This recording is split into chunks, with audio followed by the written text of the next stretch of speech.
नमस्कार, मैं हूं आपके साथ लोकेंद्र त्यागी और आप देख रहे हैं news state investigation. Madhya Pradesh के रीवा में अनुकंपा नियुक्ति मामले में गजब का फर्जीवाड़ा सामने आया। यहां फर्जी कागजात के आधार पर लोगों को नौकरी दी गई। जांच में सामने आया कि पिछले 1 साल के अंदर स्कूल शिक्षा विभाग में कथित तौर पर फर्जी दस्तावेजों का सहारा लेकर अनुकंपा नियुक्ति दी गई। शुरू में एक मामला सामने आया, इसके बाद जांच की गई तो ऐसे 5 और मामले सामने आए।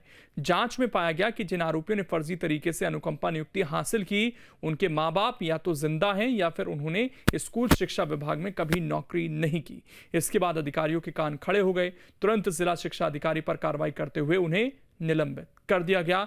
इसी पर देखिए हमारी ये इन्वेस्टिगेटिव न्यूज।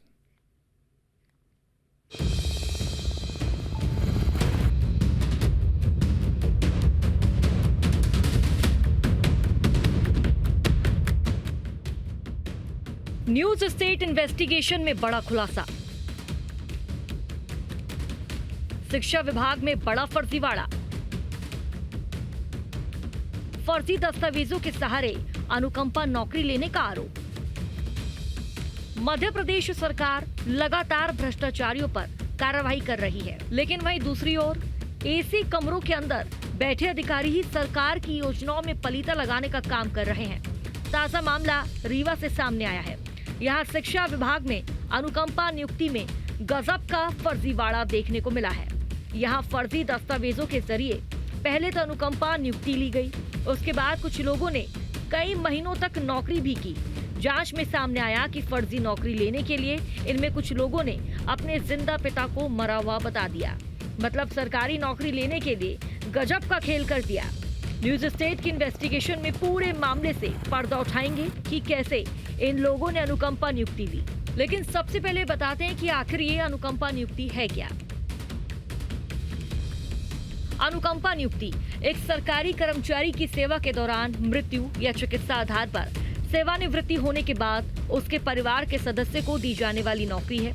ये नियुक्ति परिवार को तत्काल वित्तीय सहायता प्रदान करने के लिए दी जाती है ताकि कठिनाई से उबर सके। अनुकंपा नियुक्ति आमतौर पर मृतक कर्मचारी के पति, पत्नी, बेटा या बेटी पर लागू होती है।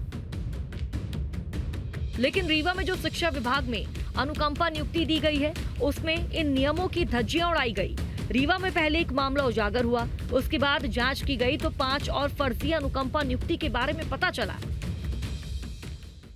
रीवा में शिक्षा विभाग से जुड़ा फर्जी अनुकंपा नियुक्ति का मामला सामने आया है। पहले एक मामला सामने आया, उसके बाद लगातार 5 और नए मामले सामने आए हैं। फर्जी अनुकंपा नियुक्ति में एक के बाद एक नए मामले सामने आ रहे हैं। अब तक कुल 6 मामले फर्जी अनुकंपा नियुक्ति के सामने आ चुके हैं। दरअसल 29 मई को जिला शिक्षा अधिकारी कार्यालय से एक ऐसे व्यक्ति को नौकरी दी गई थी जिसकी मां ने कभी शिक्षा विभाग में नौकरी ही नहीं की। नौकरी पाने वाले ब्रजेश कोल अपनी नकली मां बेला कली कोल को सहायक शिक्षक बताकर उसके फर्जी दस्तावेजों को लगाकर डीईओ कार्यालय पहुंचा था, जिसके बाद उसके दस्तावेजों की जांच करते हुए चपरासी पद की नौकरी दे दी गई थी। तब ये मामला उजागर हुआ। इसके बाद ब्रजेश कोल की नियुक्ति को निरस्त कर दिया गया। वहीं अनुकंपा नौकरी लेने वाले ब्रजेश कोल के पिता ने कहा कि उनके बेटे को फंसाया जा रहा है। इस दौरान जिला शिक्षा अधिकारी सुदामा लाल गुप्ता ने मामले की जांच करवाकर कार्रवाई करने की बात कही थी। एक अनुकंपा नियुक्ति प्रकरण संज्ञान में आया जो फर्जी अभिलेखों के आधार पर प्राप्त की गई थी। उसके वेतन भुगतान की कार्रवाई के समय उसके द्वारा अभिलेख न देने पर प्रिंसिपल द्वारा हमें जब बताया गया तो उसके अभ्यावेदन जो प्राप्त हुए थे उस अभ्यावेदन को उस प्रिंसिपल से दरियाफ्त कराया गया और ये अभिलेख की मांग की गई तो उन्होंने बताया कि ये तो हमारे यहाँ से गया ही नहीं है। ऐसी स्थिति में उसके अभिलेखों की पूरी जांच विशेष दल द्वारा कराया गया और दल ने पाया कि सारे अभिलेख पूर्व रचित है, फर्जी हैं।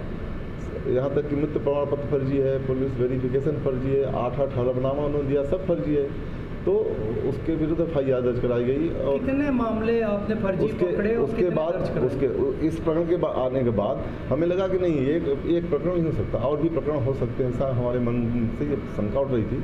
तो सब प्रेरणा लेकर हमने अपने कार्यकाल के सभी जो अनुकंपा नियुक्ति उनकी जाँच कराई। उन्होंने अनुकंपा नियुक्ति में 5 लोग अनुपस्थित हुए, बाकी लोग आए, उनके अभिलेखों की जाँच की वो ठीक पाए गए। 5 लोगों की जो अनुपस्थित उनके अभिलेख का परीक्षण जो कार्यालय उपलब्ध अभिलेखों से कराया गया वो भी सब सेम पैटर्न पे और फर्जी है, सब उसी तरह फर्जी हुए, तो उनके खिलाफ भी पुलिस में प्राथमिक दर्ज करा दी गई है। संबंधित लिपिक के विरुद्ध प्राथमिक दर्ज करा दी गई है। अब पुलिस से ज्ञान नहीं पड़ा। लेकिन जांच में जिला शिक्षा अधिकारी सुदामा लाल गुप्ता पर भी आरोप लगे। संभागीय कमिश्नर वीएस जामोद के द्वारा बैठाई गई विभागीय जांच में जिला शिक्षा अधिकारी सुदामा लाल गुप्ता भी शक के घेरे में हैं, जिसके बाद इन्हें निलंबित कर दिया गया है। इस मामले में फर्जी तरीके से नौकरी लेने का आरोप विनय कुमार रावत पर भी लगा। न्यूज स्टेट की पड़ताल में सामने आया कि इन्होंने अपने जिंदा पिता को मरा हुआ बताया। इतना ही नहीं, इन्होंने दस्तावेज में अपने पिता का नाम ही बदल दिया।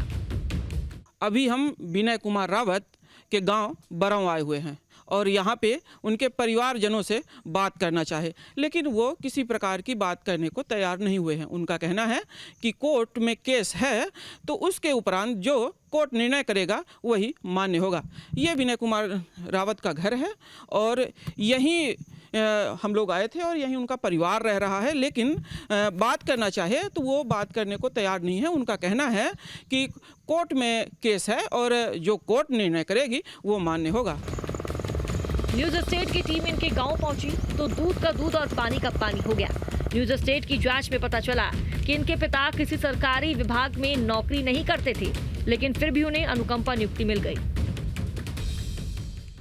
अभी हम शासकीय उच्चतर माध्यमिक विद्यालय तिहरा में खड़े हुए हैं और संबंधित जो व्यक्ति था अनुकंपा नियुक्ति के बाद उसका यहाँ पे पोस्टिंग हुआ था और हमारे साथ यहाँ के प्राचार्य हैं और प्राचार्य से जानेंगे कि पोस्टिंग के बाद वो कब यहाँ पे ज्वाइन किया और उसकी एक्टिविटी कैसी थी। सर, कब उसने ज्वाइन किया, क्या नाम था पहले बताइए। हमारे यहाँ जो भ्रत विनय कुमार रावत 11 अप्रैल 2025 को यहाँ पर उपस्थित दर्ज किया। इसके बाद वह नियमित रूप से सेवा करता रहा और माननीय डीओ साहब के नियुक्ति फर्जी होने की स्थिति में जो निरस्तगी का आदेश था वो 13 जून के आदेशानुसार उसकी फिर नियुक्ति निरस्त कर दी गई। कैसी एक्टिविटी थी उसकी, वो यहाँ आता था तो क्या लगता? और वो शांत स्वभाव का था, काम करता था, छुट्टियों में भी आकर के और काम किया। विद्यालय में जब कभी उसको छुट्टियों में बिफोर टाइम में बुलाना पड़ा तब भी आकर के काम करता था और स्वभाव से कर्तव्यनिष्ठ दिखता रहा था। तो क्या कभी ड्यूटी के दौरान कभी ऐसा लगा कि वो कुछ फाल्स है इसके अंदर या कभी हड़बड़ाहट हो, गड़बड़ उसके अंदर कुछ ऐसा? वह एकांत में हमेशा बैठा रहता था और जब कभी उससे पूछे कि क्या कोई घटना तो तुम्हारे साथ नहीं होगी, तो बोला कि नहीं सर, हम ऐसे बैठे रहते हैं। काम जो कह दें तो काम करने जाता था, क्लासों की सफाई करना या कहीं कोई अन्य कार्य हो तो काम में चला जाता था। कहीं ऐसा आभास नहीं हुआ अपने को कि इसकी नियुक्ति रिकॉर्डेड रूप में गड़बड़ है। 2-3 महीने का उसका वेतन भी पड़ा हुआ था, तो कभी ऐसा वेतन के लिए डॉक्यूमेंट बनाने का प्रयास भी उसने यहाँ किया? हाँ, वेतन यहाँ से नहीं बनता, वेतन तो जो कि संकुल से बनता है। तो संकुल में वो आवेदन शायद unique code employ code generate करने का किया था, लेकिन हो नहीं पाया यूनिक कोड, जिस कारण वेतन उसका आहरण नहीं हो पाया था। जी, तो आप लोग उसके गांव भी गए थे क्या पता करने, कैसे पता चला कि ये फर्जी है यहाँ से? हाँ, उसके जो वास्तविक रिकॉर्ड प्रस्तुत करने की तामीली का आदेश हुआ था माननीय डीओ साहब द्वारा, तो उस आदेश को लेकर के हम 10 तारीख को उसके गांव बरौं गए थे, जिसमें हमारे साथ 4 प्राचार्य और थे। इसमें संकुल प्राचार्य आदरणीय श्री महेश साकेत जी और खमरिया प्राचार्य श्री शिवदयाल प्रजापति, देवगांव प्राचार्य, बरौं प्राचार्य श्री एस.के. त्रिपाठी जी, बरौं के एक शिक्षक विनय प्रताप सिंह, वहाँ के बाबू, इतने लोगों ने जाकर के और उसके घर पर उस आदेश की तामीली उसके पिताजी के हाथों कराए। वो घर में मिला नहीं, घर में अनुपस्थित था। पता चला कि वो 7 तारीख से घर से निकल चुका है और आज तक घर में वापस नहीं आया। उसके पिता जीवित थे? हाँ, उसके पिताजी इन्होंने बताया कि मेरा बालक है और वो तो उन्हीं को तो हमने आदेश की तामीली कराया। उन्होंने तो उन्हें मृत घोषित कर दिया था। हाँ, उसके भी, लेकिन उसके पिता का नाम आधार कार्ड में गुड्डू रावत लिखा हुआ है, जबकि नियुक्ति आदेश में या उसके अन्य रिकॉर्डों में पिता का नाम स्वर्गीय राजेश कुमार रावत लिखा हुआ। अच्छा, वो स्कूल आना कब बंद कर दिया? वो 7 तारीख से स्कूल आना बंद कर दिया और 6 तारीख से मोबाइल बंद कर लिया शाम को। किसी का कोई पता नहीं चला? नहीं, घर में कोई पता नहीं। मामले पर रीवा संभाग के कमिश्नर बीएस जामोद ने 3 सदस्यीय टीम गठित की थी। 9 और 10 जून को जिला शिक्षा अधिकारी कार्यालय में अनुकंपा नियुक्तियों के दस्तावेजों की जांच के लिए 3 सदस्यीय टीम पहुंची। टीम ने जब दस्तावेजों की जांच की तो ब्रजेश कुमार कोल के अलावा 5 और लोगों पर फर्जी दस्तावेजों के जरिए सरकारी नौकरी लेने का मामला सामने आया। हैरानी की बात ये रही कि इन्हें नौकरी जिला शिक्षा अधिकारी सुदामा लाल गुप्ता के साइन करने के बाद ही मिली थी। ये वही सुदामा गुप्ता है जिन्होंने इस मामले की जांच करवाई थी। दावा किया गया कि उन्होंने पूरे मामले की जांच इसलिए करवाई थी ताकि उन पर आरोप न लगे, लेकिन वो इन आरोपों से बच नहीं सके। कमिश्नर बीएस जामोद ने जिला शिक्षा अधिकारी सुदामा लाल गुप्ता और योजना अधिकारी अखिलेश मिश्रा को तत्काल प्रभाव से निलंबित कर दिया। ये कार्रवाई अनुकंपा नियुक्ति में गंभीर अनियमितता पाए जाने के बाद की गई। अधिकारियों पर फर्जी दस्तावेजों के आधार पर नौकरियां देने का आरोप लगाया गया। इसके साथ ही उनके कार्यकाल में हुए सभी अनुकंपा नियुक्ति के जांच के आदेश दे दिए गए। देखिए, पहले एक शिकायत आई थी कि अमुक अमुक व्यक्ति की नियुक्ति अवैध रूप से हुई है।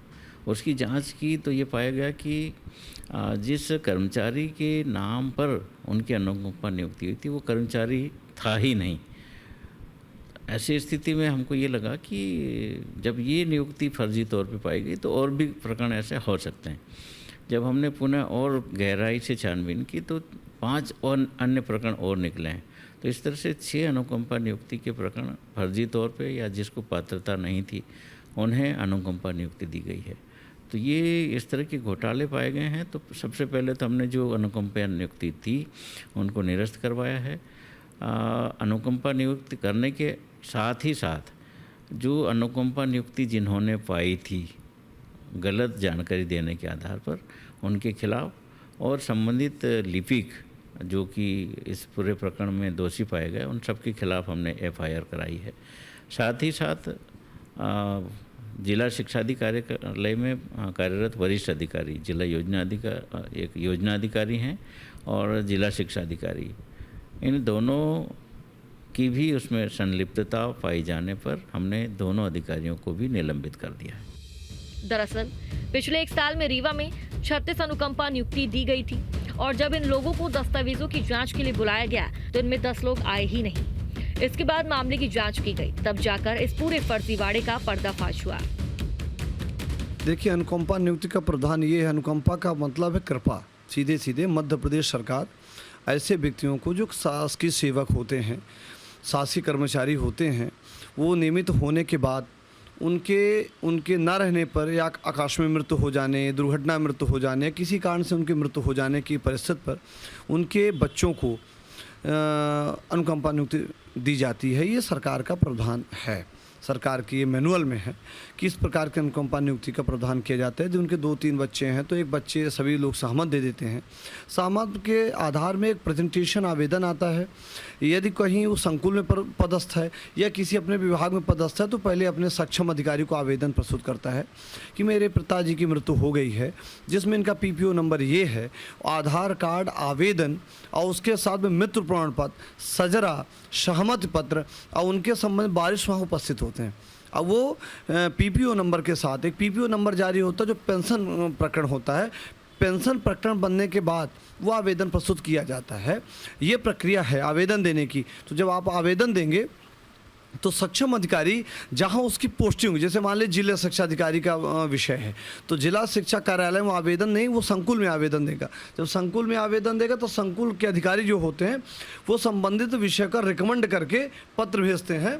पत्र भेजा जाएगा कहाँ? जिला शिक्षा कार्यालय में, और जिला शिक्षा अधिकारी उस पत्र का परीक्षण कराएंगे और उनसे एक रिपोर्ट लेंगे और उसके बाद मृत्यु प्रमाण पत्र, सजरा, ऑन रिकॉर्ड जो भी रिकॉर्ड हैं उनका, ज्वाइनिंग लेटर और जो आदेश हुआ है, जो रिटायरमेंट की कार्यमुक्त का आदेश होगा, जब रिटायरमेंट होंगे तो रिटायरमेंट होने का प्रमाण पत्र जारी होता है। तो ये समस्त दस्तावेजों के परीक्षण के उपरांत उनकी अभिलेख सहित दस्तावेज सक्षम अधिकारी के यहाँ लगते हैं। उसके बाद सहमत पत्र लगते हैं। यदि एक बच्चा है तो उसकी माँ का सहमत लगेगा, यदि नए और बच्चे हैं तो उनके बहनों के सहमत लगेगा, रिकॉर्ड लगेंगे और उसके बाद संबंधित प्रक्रिया आगे बढ़ती है। यहाँ तक कि जिला शिक्षा कार्यालय ही नहीं, पूरे रीवा जिले में अनुकंपा नियुक्ति के आवेदन कम से कम हज़ारों की तादाद में आज भी पेंडेंसी पड़े हुए हैं, पद कम है। तो कई बार परीक्षाओं 6-6 महीने के आवेदन, 1-1 साल के, 5-5 साल के आवेदन पड़े हुए हैं। परंतु बड़े आश्चर्य का विषय है कि जिला शिक्षा कार्यालय में जिला शिक्षा अधिकारी के अधीनस्थ उनके हस्ताक्षर से, उनके अनुमोदन से इस प्रकार फर्जीवाड़ा हुआ है। ये अपने आप में एक विषाणी विषय है कि एक फाइल कम से कम 50 बार उनके पास आती है। पीपीओ नंबर आएगा, आधार कार्ड आएगा, उनका एफिडेविट आएगा, सहमत पत्र आएगा, उनका मृत्यु प्रमाण पत्र है। जो व्यक्ति आपके यहाँ हुआ ही नहीं, वो कैसे ज्वाइनिंग ही नहीं हो तो उसके बच्चों को अनुकंपा कैसे मिलेगी, उस पर कृपा कैसे सरकार चलेगी, वो कहाँ कहाँ पोस्टिंग रही, उसके कार्ड होते हैं, उसके कार्य मुक्त का आदेश होता है, रिटायरमेंट का प्रमाण पत्र जारी होता है, उसका पीपीओ नंबर होता है, उसके अन्य पेंशन प्रकरण होते हैं। बिना ये प्रकरण निराकृत हुए कैसे हो गए? ये अपने आप में गंभीर विषय। जिस व्यक्ति का अस्तित्व ही नहीं था वो व्यक्ति बन कैसे गया? अस्तित्व का मतलब है जो व्यक्ति जिसकी पदांकन ही नहीं हुई, कभी ज्वाइनिंग नहीं हुई, उसके ऊपर कृपा कैसे? यानी सीधी बात है कि कूट रचित मनगढ़ंत दस्तावेज प्रयोजित तरीके से बनाए गए। ये खेल आज का नहीं है, ये लंबा खेल खेला जा रहा है। इस खेल के पीछे और कोई है, ये रहस्य या अकेला रहस्य नहीं है। इस रहस्य के पीछे और भी पर्दे के पीछे कोई बड़ी रणनीति है जो ऐसे गरीब तबका के लोगों को उलझाते हैं और इन मामलों की एक बड़ी मोटी रकम लेते हैं, इनसे वसूली करते हैं। फर्जी व्यक्तियों के नाम पर मृत्यु प्रमाण पत्र फर्जी बनता है, फर्जी दस्तावेज तैयार किए जाते हैं, टेम्परिंग किया जाता है, कूट रचित दस्तावेज बनाए जाते हैं और फिर नियुक्ति की जाती है। तो यानी विभाग के साथ साथ बाहर के व्यक्ति भी शामिल हैं। देखिए, चूक नहीं प्रयोजित है। ये चूक कहाँ है? ये तो अपराध है। आपने षड्यंत्र पूर्वक योजनाबद्ध तरीके से इस काम को किया, तो इसमें चूक कहाँ? चूक मानवीय भूल होती है कि कहीं जिसका किसी का पिता का नाम है राम नरेश उदाहरण के लिए, तो वहाँ राम नरेश को राम वेश हो गया, ना की जगह वे हो गया, या सा की जगह टा हो गया। ऐसे लिपकी टंकड़ हो सकती हैं। मानवीय भूल में फाइल में कुछ त्रुटियाँ हो जाती हैं, लिपकी त्रुटि हो जाती है, टंकड़ त्रुटि हो जाती है, पर ये मानवीय भूल नहीं है, ये अपराध है। ये प्रयोजित तरीके से प्लान है और इस प्लान को जिला शिक्षा कार्यालय के अधिकारियों के साथ जो पैनल बना हुआ है, फाइल एक जगह 2 लोगों के से नहीं जाती, बाबू से सीधे जिला शिक्षा अधिकारी तक नहीं जाती, वो कई जगह से क्रॉस होके जाती है, कई जगह उसका अनुमोदन करते हैं। जैसे स्थापना में जाती है, सामान्य प्रशासन विभाग जाती है, संकुल से आई होगी, या संबंधित उसके अनुषांगिक जो भाग होते हैं वहाँ से आई होगी। व्यक्ति कहाँ पदस्थ था? 6 लोग थे, सभी जिला शिक्षा कार्यालय तो नहीं पदस्थ थे, वो कहीं अटैचमेंट रहे होंगे या कहीं उनकी पदस्थापना अन्य स्कूलों में रही होगी, वहाँ से उनका वेरिफिकेशन आता है। जब तक संकुल अधिकारी रिकमेंड नहीं करेगा तब तक जिला शिक्षा अधिकारी कैसे पदस्थ कर देगा? फाइल कैसे पुटअप होगी? ये फाइल भोपाल जाती है, भोपाल से एनओसी होके आती है, परमिशन भोपाल से मिलती है। क्या जिला शिक्षा कार्यालय देगा? नहीं, ये भोपाल से आती है फाइल, भोपाल तक फाइल जाती है, वहाँ से परमिशन मिलती है, अनुकंपा नियुक्ति दिए जाने का आदेश पारित होता है, अब फिर अनुकंपा नियुक्ति लिस्ट भेजी जाती है। देखिए, जब प्रयोजित हुआ, जब प्लान हुआ तो कैसे पकड़ में आएगा? ये तो कहीं ना कहीं विभीषण मिला, लंका दहन हुई तो विभीषण का नाम आया है, तो हमारे इतिहास में उल्लेख है। ये कहीं ना कहीं चूक नहीं है, ये प्रयोजित तरीके से प्लान हुआ था और इस प्लान में जिला शिक्षा कार्यालय के और भी बाबू शामिल हैं, अधिकारी शामिल हैं, जिसमें जिला शिक्षा अधिकारी की भूमिका है। एक अनुकंपा नियुक्ति में 50 क्वेरी होती है, 50 बार इंक्वायरी होती है, 50 बार अभी फाइलें बढ़ती हैं। एक दिन में होने का प्लान नहीं है। कमिश्नर बीएस जामोद ने अलग अलग आदेश जारी कर जिला शिक्षा अधिकारी सुदामा लाल गुप्ता और योजना अधिकारी अखिलेश मिश्रा को निलंबित किया। आदेश में कहा गया कि ये कार्रवाई तत्काल प्रभाव से लागू होगी। निलंबन के दौरान उन दोनों को रीवा में ही रहना होगा। इसके साथ ही रीवा संभाग में पिछले 1 साल के अंदर स्कूल शिक्षा विभाग में कथित तौर पर फर्जी दस्तावेजों का सहारा लेकर अनुकंपा नियुक्ति हासिल करने वाले 6 लोगों के खिलाफ भी मामला दर्ज किया गया। प्राप्त करने का उसमें लेटर था, जिसके आधार पर पहली एफआईआर उसमें हमने दर्ज किया था और उसके बाद संभवतः विभाग ने और पड़ताल वगैरह किया था और फिर उन्होंने एक और उसमें हमारे पास जानकारी भेजी थी कि 5 अन्य व्यक्तियों को भी फर्जी तरीके से अनुकंपा नियुक्ति प्राप्त की है और जिसके विषय में भी उन्होंने फिर हमें लेटर लिखा, उसमें भी हमने एफआईआर लिखी। इसमें 5 जो व्यक्ति हैं, जिसमें 3 पुरुष और 2 महिलाएं हैं, उनके खिलाफ, और जो एक लिपिक है प्रसन्नधर द्विवेदी, उसके खिलाफ इसमें FIR दर्ज करके इसमें विवेचना की जा रही है। और इसके लिए एक हमने टीम भी बना दी है ताकि जो पूरा एक यदि कोई रैकेट इसमें काम कर रहा है तो उसको भी हम पता कर पाएँ और जो आरोपी हैं उनकी गिरफ्तारी भी कर पाएँ इसमें जल्द से। हम प्रयास तो करें जल्द से जल्द इसको करें, लेकिन क्योंकि एक कॉम्प्लेक्स वो है और चूँकि उनको पहले ही पता उनको चल गया था कि कुछ उनके खिलाफ कायमी या कुछ होने वाला है, तो पहले ही वो लोग फरार हो गए थे। लेकिन उनके ढूंढने के, उनको गिरफ्तारी और उनके बाकी डॉक्यूमेंट्स चेकिंग के पूरे प्रयास किए जा रहे हैं। इस जांच में खुलासा हुआ कि जिन आरोपियों ने फर्जी तरीके से अनुकंपा नियुक्ति हासिल की है, उनके माँ बाप या तो जिंदा हैं या फिर उन्होंने स्कूल शिक्षा विभाग में कभी नौकरी ही नहीं। इस पूरे मामले पर कलेक्टर ने कहा कि जल्द ही सभी आरोपियों पर एक्शन लिया जाएगा। इस मामले के सामने आने के बाद पिछले 3 सालों में हुई सभी अनुकंपा नियुक्तियों की जांच के लिए रीवा संभाग के हर जिले के लिए एक टीम गठित कर दी गई। यह टीम रीवा, सतना, सीधी और सिंगरौली में पिछले सालों में हुई सभी अनुकंपा नियुक्तियों की जांच करेगी और 15 दिनों के अंदर अपनी रिपोर्ट सौंपेगी। हर जांच टीम का नेतृत्व SDM के हाथों में होगा और इसमें पुलिस और स्कूल शिक्षा विभाग के एक अधिकारी भी शामिल होंगे। जिला शिक्षा अधिकारी कार्यालय में जो भर्तियों की भर्ती हुई है, अनुकंपा नियुक्ति भर्ती की, ये के संज्ञान में आया था कि वो वैधानिक प्रक्रिया के अनुसार नहीं हुई है, विधि विरुद्ध हुई है। इसीलिए उन सभी अनुकंपा नियुक्तियों को समाप्त किया गया है, रिजेक्ट किया गया है। साथ ही उनमें FIR भी दर्ज कराई गई है। जो अधिकारी जिनके द्वारा ये नियुक्ति की प्रक्रिया में हस्ताक्षर किए गए हैं, जिनके हस्ताक्षर से हुई है, उनके खिलाफ भी कार्रवाई के लिए प्रस्ताव भेजा गया है। और साथ ही कमिश्नर ऑफिस से एक अलग से समिति भी गठित की गई है जो इस प्रकार की जो अनुकंपा नियुक्ति हुई है उनकी जांच भी करेगी। जो अभी प्रथम दृष्टया संज्ञान में आई वो 6 अनुकंपा नियुक्तियाँ ऐसी हैं जो भर्तियों की हैं, जिला शिक्षा अधिकारी के कार्यालय से हुई हैं। जो इस ऐसा पैनल जैसी कोई व्यवस्था इस केस में नहीं थी। भृत्य पद के लिए जो है सक्षम प्राधिकारी संबंधित विभाग के ही अधिकारी होते हैं, तो वहाँ से कार्रवाइयाँ हुई हैं। अब जो भी प्रथम दृष्टया जब जानकारी में आई है तो इन सभी के खिलाफ कार्रवाई की गई है। आगे जो जांच का विषय है तो जांच में जो भी फैक्ट सामने आएंगे उसमें कार्रवाई होगी। इस मामले में कांग्रेस ने आरोप लगाया कि इस पूरे फर्जीवाड़े में कई और लोग शामिल हो सकते हैं। इसके साथ ही कांग्रेस ने पूरे प्रदेश में अनुकंपा नियुक्ति की जांच की मांग की। अनुकंपा नियुक्ति से लेके आज भी कितना बड़ा PHE में कितना बड़ा घोटाला हुआ है। वहीं बीजेपी ने दो टूक कहा कि जल्द ही सभी आरोपियों की गिरफ्तारी होगी। देखिए, डॉक्टर मोहन यादव जी की सरकार है भारतीय जनता पार्टी की। यहाँ पे किसी भी रूप में मध्य प्रदेश में अपराध को पनपने नहीं दिया जाएगा। जैसे ही इस चीज़ का संज्ञान लेंगे, इस पे इन्वेस्टिगेशन होगा, कार्रवाई होगी और अगर कोई दोषी इसमें पाया जाता है तो उस पर भी कार्रवाई होगी। ये मध्य प्रदेश है, यहाँ पे नो टॉलरेंस की रीति नीति पे चलने वाली सरकार है और किसी भी रूप में जन कल्याण के लिए हम प्रतिबद्ध हैं, संकल्पित हैं और उसके खिलाफ अपराध को पनपने नहीं दिया जाएगा। पुलिस सूत्रों के अनुसार हीरामणि रावत, ओम प्रकाश कोल, सुषमा कोल, विनय कुमार रावत और उषा देवी ने जाली दस्तावेजों का इस्तेमाल करके अनुकंपा नौकरी हासिल की। लेकिन सवाल वही है, अनुकंपा नियुक्ति ऐसे ही किसी को नहीं मिल जाती। इसके लिए कई दस्तावेजों की जांच होती है। भोपाल से NOC लेना जरूरी होता है। साथ ही जिस व्यक्ति को ये नौकरी दी जा रही है उसके परिवार के रिकॉर्ड की जांच होती है। लेकिन इस पूरे मामले को देखकर तो यह लगता है कि किसी भी दस्तावेज की जांच नहीं की गई। साथ ही इस पूरे फर्जीवाड़े में कई और लोग शामिल हो सकते हैं। जिस शिक्षा अधिकारी के कार्यकाल में सभी अनुकंपा नियुक्तियां हुई थी, उसी ने ये पूरी जांच कराई है और जांच के बाद 6 अनुकंपा नियुक्ति फर्जी पाई गई, जिसके बाद शिक्षा अधिकारी सुदामा लाल गुप्ता ने सिविल लाइन थाने जाकर के उनके खिलाफ लिखित FIR दर्ज कराई है।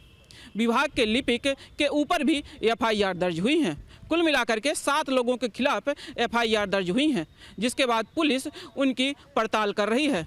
हालांकि अभी तक एक भी आरोपी पकड़े नहीं गए हैं। वहीं रीवा SP का कहना है कि हम जल्द आरोपियों को गिरफ्तार कर लेंगे। वीडियो जर्नलिस्ट मयंक तिवारी के साथ राज पांडे, न्यूज स्टेट, मध्य प्रदेश, छत्तीसगढ़।